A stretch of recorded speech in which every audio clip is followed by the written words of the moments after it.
អ្នកទាំងអស់គ្នាអើយឃ្លានស្លកកូហើយដល់ពេលអញ្ចឹងទៅស្លកកូត្រូវការលីងអង្ករលីងខ្លួនឯងអញ្ចឹងបន្ទាប់ពីលីងអង្ករលីងហើយយកវាមកកិនទៀតអញ្ចឹងណាហើយអង្ករលីងនេះខ្ញុំដាក់រៀងច្រើនអ្នកទាំងអស់គ្នាព្រោះអីស្លកកូពេលដែលយើងដាក់អង្ករលីងច្រើនគឺកាន់តែឈ្ងុយ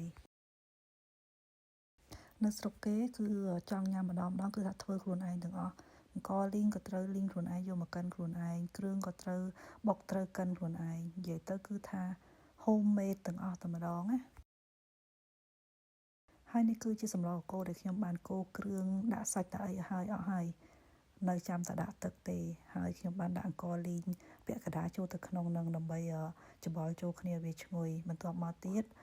ទាល់តាខ្ញុំចាក់ទឹកហើយស្លនឹងរៀងទន់រលួយហើយបានខ្ញុំបន្ថែមអង្ករលីងម្ដងទៀតចូលទៅក្នុងនឹងអញ្ចឹងណាហើយនេះអ្នកទាំងអស់គ្នានេះរួចរាល់ហើយស្លកូរដំបូងអញ្ចឹងវារៀងរាវពេលដែលយើងទុកចោល2-3ម៉ោងអញ្ចឹងគឺវាឡើងខាប់ហើយពេលស្លកូរម្ដងអ្នកទាំងអស់គ្នាតើតែមួយឆ្នាំងធំមកដោយសារតែគេលក់នៅផ្សារបន្លែអីចឹងណាគឺច្រើនបើសិនជាយើងយកមកធ្វើតែបន្តិចចឹងសល់ចោលដែរអញ្ចឹងយើងធ្វើមួយឆ្នាំងនឹងបដ ாய் ទៅហើយញ៉ាំបាន2ថ្ងៃណាមួយប្តីខ្ញុំក៏ចូលចិត្តញ៉ាំបន្លែអញ្ចឹងស្លកូរនឹងភាគច្រើនគាត់ស្រង់បន្លែញ៉ាំអញ្ចឹងណា